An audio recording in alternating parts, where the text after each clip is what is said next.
Some might call them Gen Z. Some might call them Zoomers. But whatever you call them, the real question is, who are they? Stay tuned, and we'll talk about it.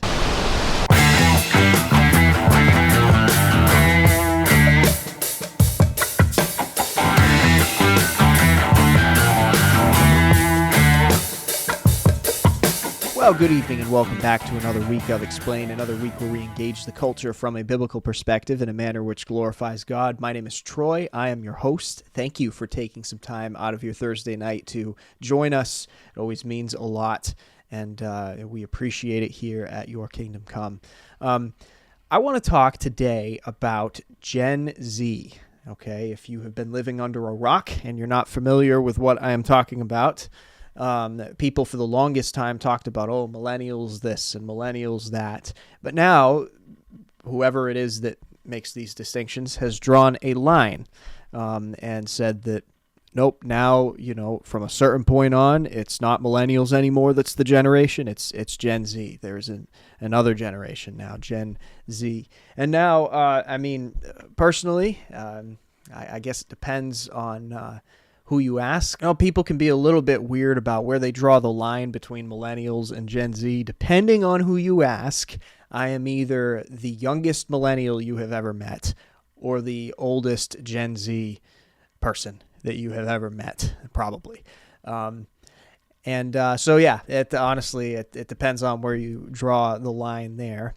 But at any rate, I want to talk about this generation. And why do I want to talk? Why do I think it's important to talk about Gen Z? Well, a couple of reasons. So first of all, a lot of people have talked about Gen Z in terms of voting statistics.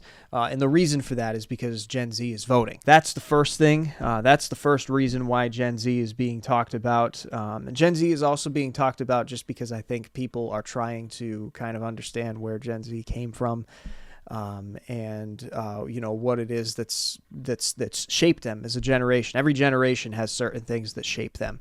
And so people are trying to figure that out as well. I think from a Christian perspective, it's really important to think through these things. And the reason why is because as Christians, when we talk to people about the gospel, we want to understand who it is that we're talking to. I think that's really important. When you're talking to someone who is a millennial, or when you're talking to someone who is a boomer or something, you're talking to someone who's been shaped by certain experiences and certain things, events in their background, certain events in the culture in which they grew up in, and Gen Z is no different from that. So we want to understand who it is that we're talking to. What is generally the worldview of people in Gen Z? That can be a little slippery. We'll talk about that. And so I want to talk to those of you who are not in Gen Z about Gen Z. I want to help you maybe just kind of bring some things to your attention about Gen Z and about their preferences and things that have shaped this generation that you might not have known. And I'm hoping that might help you as you think about the next time maybe you're having a conversation with someone in Gen Z about the gospel. Hey, maybe this will help. I don't know. And I also want to talk to those of you in Gen Z, because I think there are some things in Gen Z that I'm hoping maybe we can get rid of in Gen Z. I don't think that some of these things are very helpful to have as part of your worldview. Okay, so we're going to talk about that as well. So I want to talk to people who are not in Gen Z and to people who are in Gen Z. And I think the biggest thing undergirding the stuff that Gen Z wants, like you ask yourself, okay, what does Gen Z want? Like what are they, what is the biggest thing that they want? And we're going to talk in generalities too. That's the other thing. I mean, if I'm saying something and you're in Gen Z and what I'm saying about Gen Z doesn't describe you particularly, don't get upset by that. I'm talking in generalities here. I'm talking about things that are generally true of people in Gen Z. I'm not I'm not nuancing it for every single person in Gen Z, okay? So understand that as well. But I think if you had to boil down what it is that Gen Z wants down to one thing, which is hard to do, it's very hard to do, but I think if you were to boil it down to one thing, what does Gen Z want? It would be this: hope. Gen Z is looking for hope. And the reason that I say that, and they, you know what, they look for it probably, if they're not, if a person, any person, right, whether they're in Gen Z or whether they're a boomer or whether they're anything in between, you look for it in the wrong places if you're not a Christian, right? But that doesn't change the fact that Gen Z, I would say specifically, they're looking for hope, a ray of hope. And why is that? What's the reasoning for that? Well, I would say that the reasoning for that is because if you think back over the things that have happened, even over the last 10 years, there have been a lot of traumatic events in our culture that have taken place, and in the last 10 years, and Gen Z has witnessed those things, and that can really shape the way that you look at the world. It leaves you looking for hope. It leaves you saying, man, is there anything good? Is there any good, right? Is there anything that I can place my hope in and place my trust in? And of course, as Christians, we understand that yes, there is. Yes, there is. You can hope in God. You can hope in Christ. You can come to Christ and you can be saved and your whole life can be changed, right? And we understand these things. So that's something that's really important that I've found that a lot of people, whether they're looking in the wrong place for it or not, or whether they're looking in the right place for it or not, a lot of people, and specifically Gen Z, is looking for hope. They're looking for hope. A couple of other things as we kind of, I guess, build on that point. Gen Z has a tiny attention span. And this is something that you may not have thought of, but this is really the first generation that has grown up from a very early age with access to all different types of technology. And it's only gotten more and more advanced as time has gone by. And so because of that, because Gen Z has grown up in the age of the internet, there is a very short attention span, right? I mean, you think about how does the internet work? I don't even know, what is it called on Instagram? I don't know what it's called on Instagram. I know on YouTube it's called Shorts, I think, right? Where you just, you just keep what is it? Swipe into the next thing, right? If you don't like it, swipe to the next thing. That's the way that it works.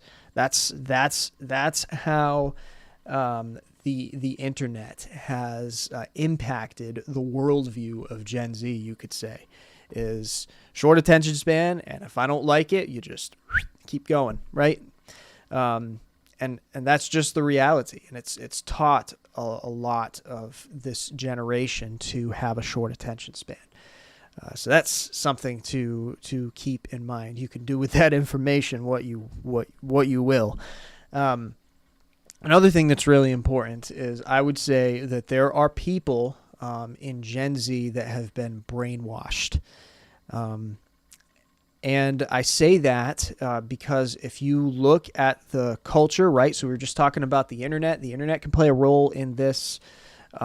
Because if you're just depending on what part of social media you're on, social media can feed you a lot of things that are not true. Not only does social media do this, but the public school system does this.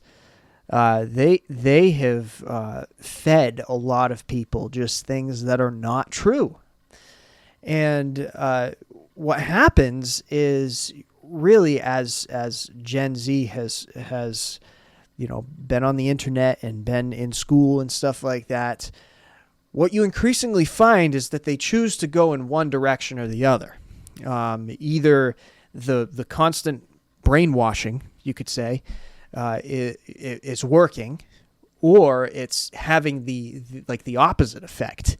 I would call it brainwashing and reverse brainwashing. It almost does the opposite of what it's intended to do. It's like, putting straws on a camel's back, right? And they talk about, what is it? The last straw that broke the camel's back is the saying, right? And that's what has also happened to people in Gen Z. So they've grown up in an age of indoctrination where everyone is vying for their worldview.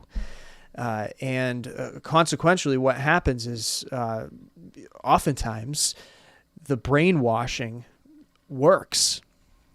and you end up with people who have totally bought into these ideas that are just not in accordance with the Bible, but they're also not even in accordance with reality. And it works one way or the other. Either they give in and they just get brainwashed, or the adverse effect happens. Like you pile the straws on the camel's back, and then there comes a point where the last straw hits the camel's back, and the camel's back breaks, right? They can't take the brainwashing anymore, and so they go in completely the other direction, which I've seen that happen as well. I've seen that happen as well. And so I would say, some people have said that Gen Z is very conservative, in their political beliefs.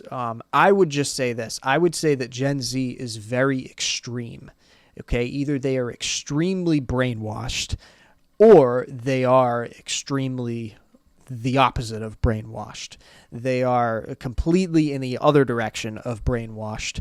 And that's going to play into something else that I want to talk about a little bit later on as well. So let's shelve that for now and keep going. Another big thing that you have to remember with Gen Z is that Charlie Kirk was huge for Gen Z.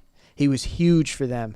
And the reason why is because people are starved for courageous people. And so they gravitate towards someone like Charlie Kirk, who's courageous and who is not brainwashing them. Like he's the guy that's pointing at all these other things and saying, hey, look, those things are brainwashing you. Okay. So don't allow yourself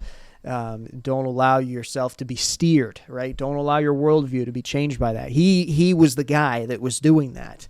And so Charlie Kirk had a huge impact on them, and his death, I would say, had an even bigger impact on them. So that is really important to remember. And related to that, Gen Z, like I said, they seem to gravitate towards what they perceive to be courage. And so people who will just say things and not be afraid of the consequences. But I would say that Gen Z is not always the greatest judge of what is actually courage and what is not. So you look at Charlie Kirk. That is a courageous person. He is someone, and no one would dispute that. He is a courageous person.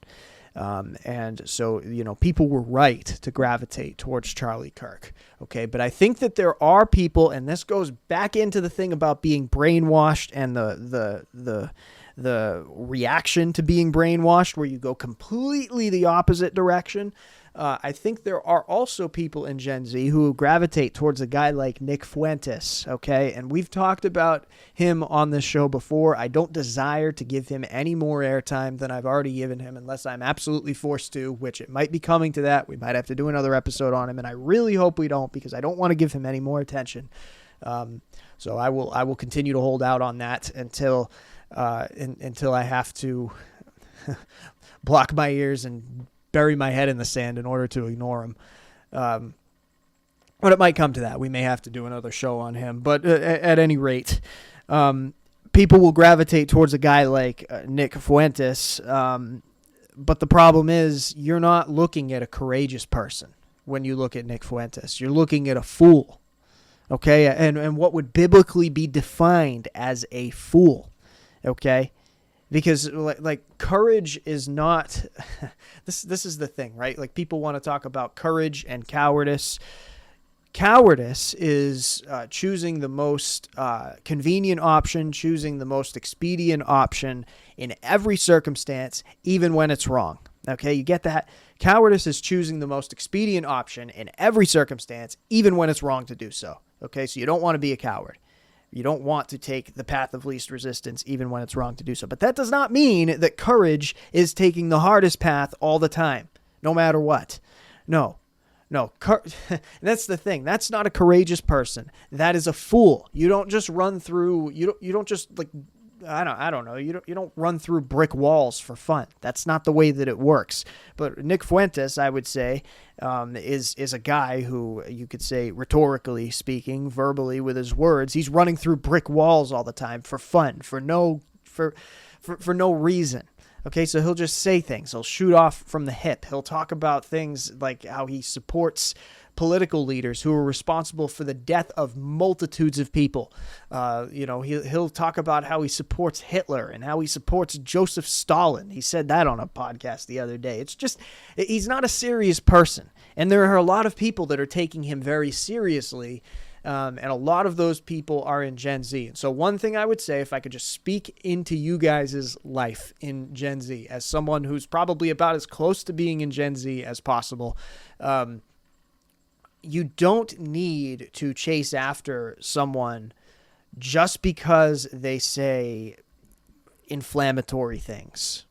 You don't need to do that. Now, if they're saying inflammatory things that are true things, that are good things, that are biblical things, well, that's another thing.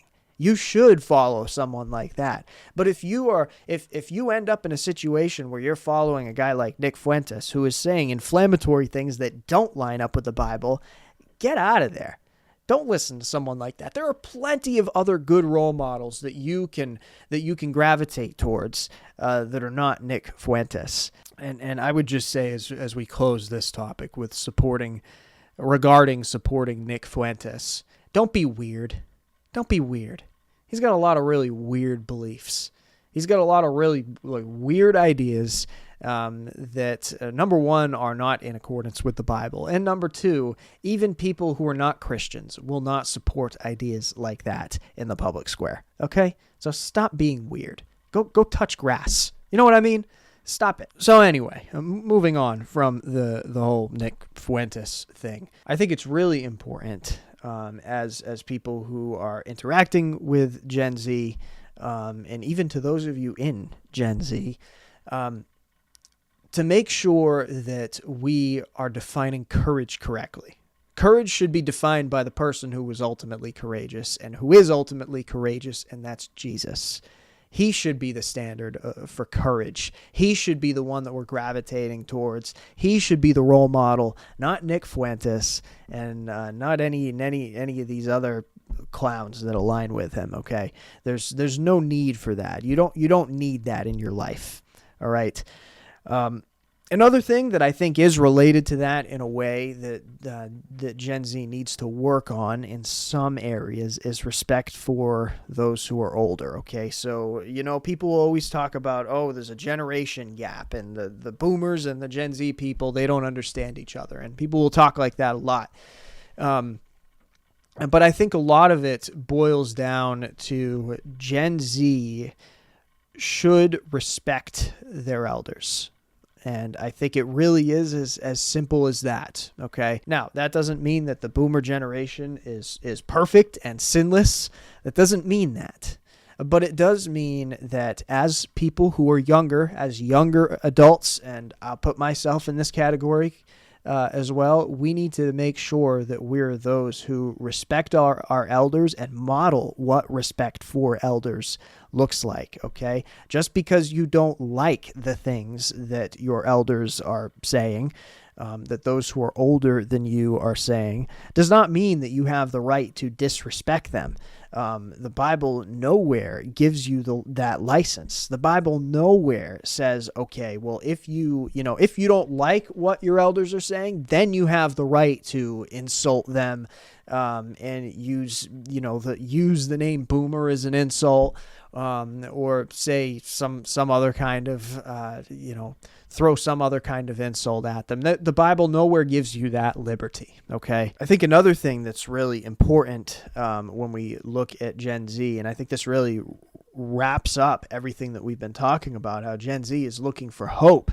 They're looking for a solid foundation to build their life upon, right? And honestly, this makes sense, because if you look around at the world that Gen Z has known for the last 10 years, there are not a lot of solid foundations out there. There's not a lot, like, the old hymn, "On Christ the solid rock I stand, all other ground is shifting sand." I mean, we've seen that all other ground is shifting sand over the last 10 years. And so I think that's something that they are looking for. They are looking for a solid foundation to build their life upon. And, they will, if we don't give them the gospel, which is the solid foundation, then they'll find something else that they think is solid, that that isn't as solid, and build their life upon that instead. And so the gospel, the unapologetic word of God, goes a long way with many people in Gen Z. I have found that Gen Z, for all of the flaws, you could say, maybe, that we talked about, things that you have to remember, Gen Z is very open to the gospel. They're very open to the gospel. I have personally experienced this. I have done evangelism to Gen Z people, and I can say they are very, very open to the gospel. And so I think as we close this out, a lot of people have this idea of Gen Z, that they're hopeless and they've been brainwashed for their whole life. So what's going to happen? And that is true. Gen Z has been brainwashed for a lot of their life, but that doesn't change the fact that the Lord can work even in spite of that. And this is where we have to remember our Bible, right? Because the Lord can soften the hardest heart. And you think about Ezekiel 36, where he says, I'm going to remove the hardened heart and put in a heart of flesh. The Lord can do things like that. He can do miraculous things like that. And you know what? He's doing that. You can see there are a lot of people in Gen Z that are getting saved, that see the solid foundation of the Word of God, and they do build their life upon that. And so I would say right now, church, the fields are white for harvest. The fields, it's time. It's time to go in. There are people who are looking for hope. That's what Gen Z is looking for. They're looking for hope, for someone to place their hope in, and we have the ultimate one that they should place their hope in Christ. Now is the time. Now is the time to bring the gospel to them. Okay? Now is the time. And so that's what I would leave you with, is that, yes, Gen Z has things that we have to remember that, like I said, they've got the short attention span that we talked about for a minute at the beginning. They struggle sometimes with respecting their elders, granted. But you know what? They're looking for hope. We talked about Charlie Kirk and how, they gravitated towards someone like that. They gravitate towards courage, right? Why? Because they're looking to put their hope in someone, in something. And I think that is why we need to bring the gospel of Christ, the good news of Christ, because that gives them a worldview, a foundation to build their life upon, and someone to place their hope in, and someone who will not let them down. And ultimately, that's the end goal. We want people to be saved, and Gen Z are people, and so we want them to be saved, and we want to understand how to reach them, and we want to understand who it is that we're talking to when we talk to them about the gospel. And so that's some things to remember. I think ultimately, like I said, they're looking for hope. So give them the one who they can place all their hope in. All right. Well, I hope that this was encouraging. I hope it was helpful. I hope you guys have a great week. God bless.